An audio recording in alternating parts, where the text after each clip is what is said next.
نعم. طبعا هذه أحداث مؤسفة جدا، وإحنا استنكرناها ونستنكرها تماما، وأعلنا هذا في بيانات رسمية وفي اتصالاتنا مع الجانب الآخر، وطلبنا بتحقيق رسمي اللي هو بيدور حاليا، وما زلنا في انتظار نتيجة التحقيق.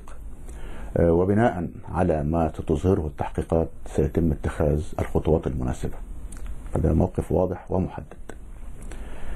طبعا كان نتيجة هذه الأحداث يمكن إلى جانب بعض التراكمات الأخرى إلهاب مشاعر الشارع المصري، وده شيء مفهوم، يعني احنا متقبلين وفاهمينه يعني. طبعا كان في مظاهرات، كان بعضها مظاهرات محكومة، يعني فاكرين يوم الجمعة اللي حصل فيه 9/9 كان في مظاهرات في ميدان التحرير، وأظن أنها مرت بطريقة يعني مسؤولة جدا، ما كانش فيه أي مشاكل. إنما حصل بعد كده مظاهرات أمام السفارة الإسرائيلية. للآن طبعا في كلام مين اللي قام بهذه المظاهرات، هل هم شباب الثورة؟ أنا بستبعد هذا في الحقيقة، لأن تصرفاتهم يعني في كل المواقف لا تتماشى مع ما حدث.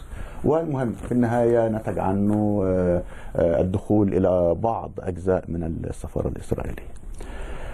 طبعا هذا حادث مؤسف. مصر عضو. امتى تم إبلاغك معالي وزير الخارجية بالأحداث؟ أنا كنت في الحقيقة كنت مسافر، وفور وصولي أنا كنت واصل يومها الساعة يمكن 2:30 بعد نص الليل. أول ما وصلت على سلم الطيارة يعني أبلغت باللي حصل. وطبعا بدأت أتلقى تليفونات من يعني كثيرة في هذا الموضوع، وبدأنا طبعا الوزارة طبعا فيها غرفة عمليات مسيطرة على هذه الأمور، وبدأنا نتحرى بالضبط إيه اللي حصل.